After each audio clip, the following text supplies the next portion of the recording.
Hello everybody, welcome back to another video with me, Diamond Racing. And today I'm going to do a video of what I would do and who I would choose if I was the boss of Mercedes.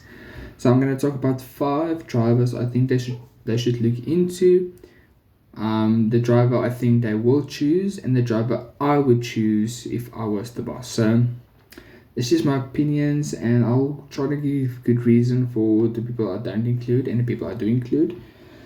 So yeah, this is my new place. I'm still working on how I'm gonna do all the lighting and everything, so you'll see it looks kind of weird. But in any case, let's get into it. My first driver I would applaud Mercedes to look into, it's gonna be Alex Albon. Alex Albon has done very good recently in the Williams. He has connections with Williams, so that means he can go into the Mercedes outfit without looking too weird. I think Ian Russell would make a good pair, that team. I don't know, maybe he could beat Russell. I don't know how big of a possibility that is. But I think that would be a very good combination, and yeah, he has a lot of experience at this point in F1, and yeah, I think it would be an easy fit. The second driver I think they should look into is Pierre Gasly. Very good driver. A little bit unlucky with his move to Alpine, with them being shite now. So I think they should really think about getting him.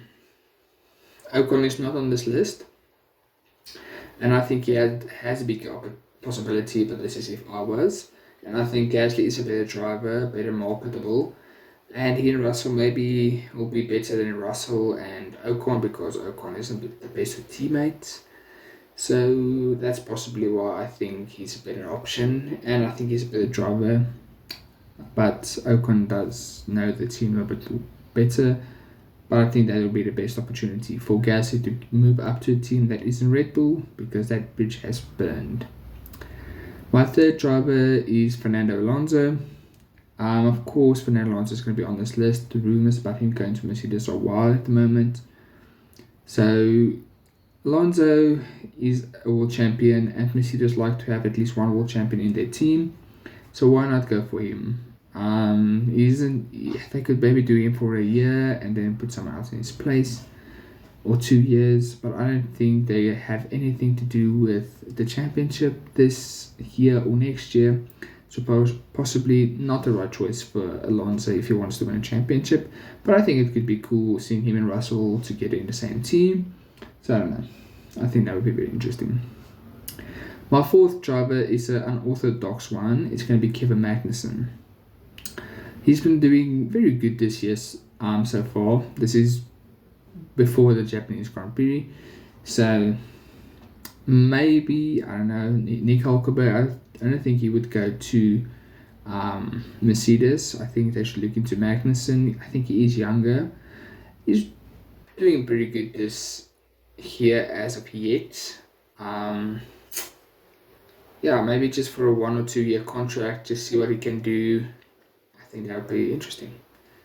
But there's not much more I can talk about that, because that's a very unorthodox move. And last but certainly not least, is Lando Norris, my fifth driver.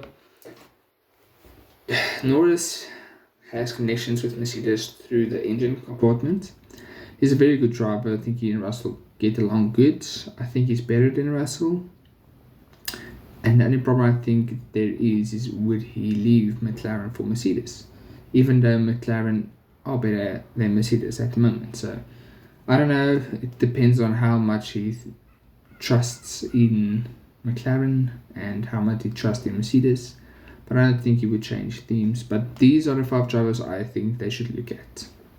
Drivers not included, I'll talk about later.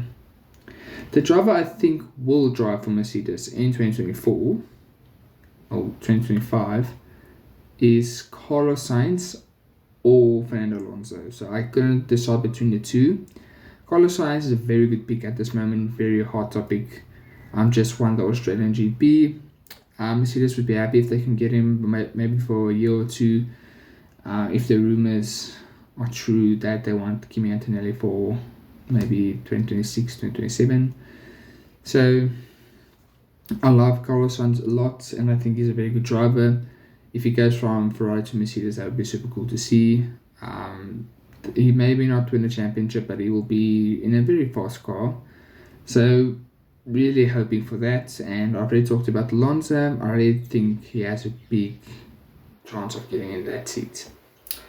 And the driver I will choose to put into the Mercedes, and that would be Kimi Antonelli. Why would I pick Kimi Antonelli for 2025? That's actually really easy. If they can get him in the car much earlier than they usually do, maybe they have a very good gem on their hands.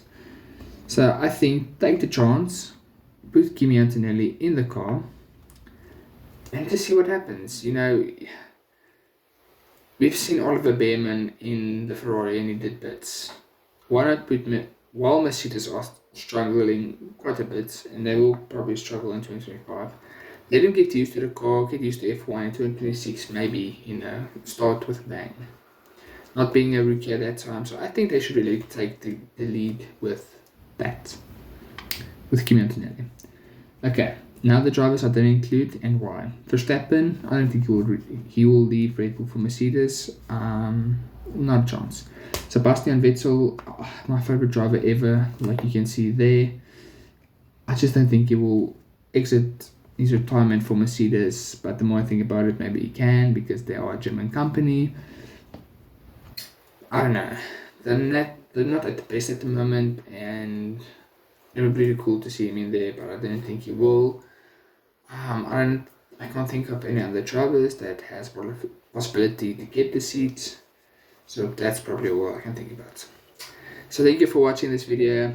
This is taken before the Japanese GP, so I don't know if this will be out before my review of that race. So hopefully it's another good one, and have a nice day and enjoy the race.